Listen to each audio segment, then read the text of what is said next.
El día de ayer, ya ven que subimos un pequeño videíto sobre la Ovidio Fest o no sé cómo le iban a llamar a esta tontería para celebrar el primer año después de lo que ocurrió en Culiacán, el Culiacanazo. Bueno, pues les comentaba yo en ese video que una de las cosas que llamaban mucho la atención es que no había nadie señalado del gobierno, no hay nadie acusado, no pasó nada, realmente nada. Los que cometieron este error tan grave de un operativo fallido, pues no fueron ni siquiera regañados. Eso les decía yo en ese video. Y fíjense que hoy me meto a buscar en Río 12 para ver qué habían publicado en relación a ese tema. Y precisamente Ismael Bojorquez hizo una columna que habla de lo mismo. Dice 17 de octubre, 2 puntos. Aquí no ha pasado nada. Eso dice. Vean qué interesante lo que plantea. Esta semana, dice Ismael Bojorquez, se cumple un año del Culiacanazo. En lo que va de la administración de López Obrador, ningún hecho de violencia ha causado tanto impacto. Se habían visto enfrentamientos con estas características en otras ciudades, pero ninguno de esta magnitud. En solo unas horas, Culiacán se convirtió en el punto geográfico más visto en el mundo al mismo tiempo. Se combinaron varios factores y uno de ellos, sin duda, fue que en el centro de los hechos estaban los hijos de Joaquín Guzmán Loera el Chapo. Igual que en otros casos relacionados con la violencia, pasarán muchos años para que se sepan las verdades, porque son muchas, no una sola. No basta con que el presidente de la República asuma que fue él quien dio la orden de liberar a Ovidio Guzmán López, cuando ya había sido detenido y existía una orden de aprehensión en su contra con fines de extradición. Eso, en realidad, nos dice muy poco. Los hechos del 17 de octubre de 2019 son muchos hechos a la vez y están siendo celosamente guardados como secretos de Estado. Pues sí, saben que si dan a conocer toda la información de lo que ocurrió ese día, habría mucha gente que empezaría a pedir que rueden cabezas, porque lo que hicieron fue una estupidez del tamaño de la transformación de Cuarta, ¿no? Continúo. La exposición del general secretario de la Defensa, Luis Crescencio Sandoval, hecha en una conferencia en Palacio Nacional, llenó solo unos huecos de la información requerida por una sociedad ávida de saber qué más había ocurrido ese día y no conocíamos, cómo y por qué. Pero nada se proporcionó de la información que puede implicar responsabilidades administrativas y o penales para funcionarios del gobierno.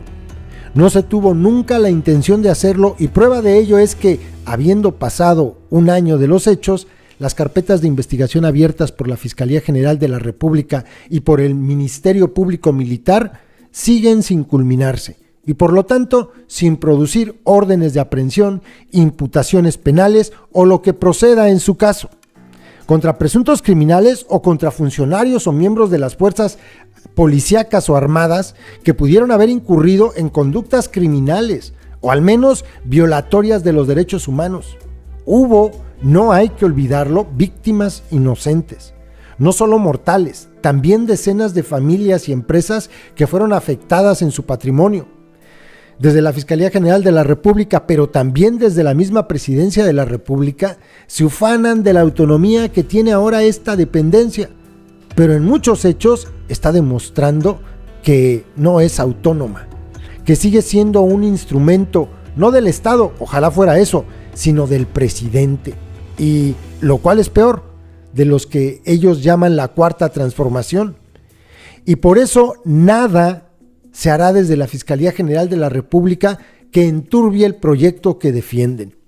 Las Fuerzas Armadas fueron humilladas ese día. La Guardia Nacional, el Ejército Mexicano, la Marina, la Policía Estatal y la Municipal, la Ministerial, resultaron insuficientes para contener el despliegue de cientos de hombres armados, más de 800, según las cuentas del propio secretario de la Defensa, que salían de todas partes, que llegaban de todas partes y que atacaban por todas partes. No causaron tantas bajas, es verdad, un elemento de la Guardia Nacional muerto y varios militares y policías heridos, porque tal vez ese no era su propósito. El objetivo era otro y lo lograron, liberar a Ovidio. Hostigaron a las fuerzas del gobierno, presionaron, causaron terror y pánico en la población, amenazaron y en un hecho inédito secuestraron militares para intercambiarlos por el hombre que les interesaba, so pena de fusilarlos. No solamente a los militares, a las familias de los militares de estas unidades donde ellos viven. Y por ahí me contaron que incluso grabaron videos con las familias diciéndoles: mira, o sueltas a Ovidio o se mueren.